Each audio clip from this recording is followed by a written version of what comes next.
সরকার যে নামে ডাকি, তাই না? যারা দায়িত্ব দিতে যাচ্ছেন, সেখানে free fair and credible election বাস্তবায়ন করতে পারে এমন দেশের দক্ষ নাগরিকদেরকে দিয়ে ওই কমিটি তৈরি করতে হবে দাবি জানাচ্ছি আমরা সিরিয়াসলি। এটা কোনো তৈরি হয়নি, আমরা দাবি জানাচ্ছি।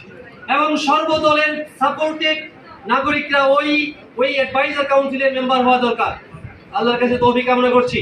আমরা যার যার জায়গায় থেকে আগামী সুন্দর সোনারগাঁ বিনির্মাণের লক্ষ্যে, আগামী সুন্দর বাংলাদেশ বিনির্মাণের লক্ষ্যে, শব্দ কয়টা বললাম? দুইটা।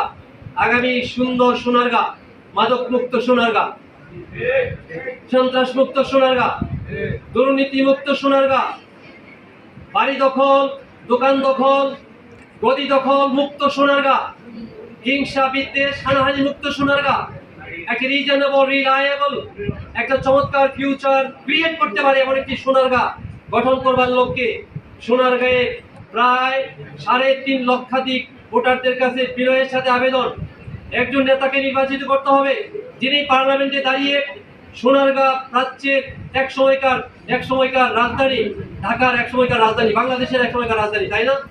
সেই সোনারগাঁকে সুন্দর করে গড়ে তুলবার জন্য কোয়ালিটি সম্পন্ন নেতৃত্বের ভেরি ভেরি নেসেসারি, ঠিক কিনা বলে?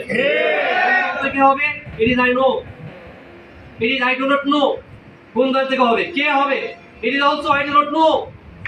আমি জানতে চাই, আমরা জানতে চাই একজন সৎ, একজন দক্ষ, একজন দায়িত্বশীল, একটা নেতৃত্ব পার্লামেন্টে যে কথা বলবেন এবং যার নেতৃত্বের কারণে সোনারগাঁয়ে যারা আজে বাজে চিন্তা ভাবনা করছেন তারা সব সোজা হয়ে যাবে আমার আঙুলটার মতো, সোজা হয়ে যাবে।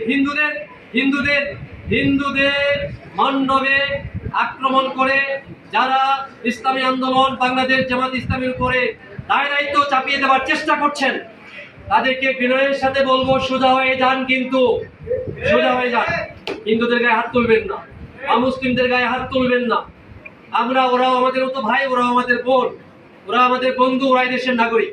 সুতরাং তাদেরকেও শান্তিপূর্ণভাবে বসবাস করার সুযোগ করে দেন। আল্লাহর কাছে তৌফিক কামনা করছি, রব্বে কারীম একটি সুন্দর সোনারগাঁ গড়ে তোলার তৌফিক দান করো আমাদের সন্তানদেরকে নিয়ে, সোনারগাঁবাসীকে নিয়ে তৌফিক দান করো।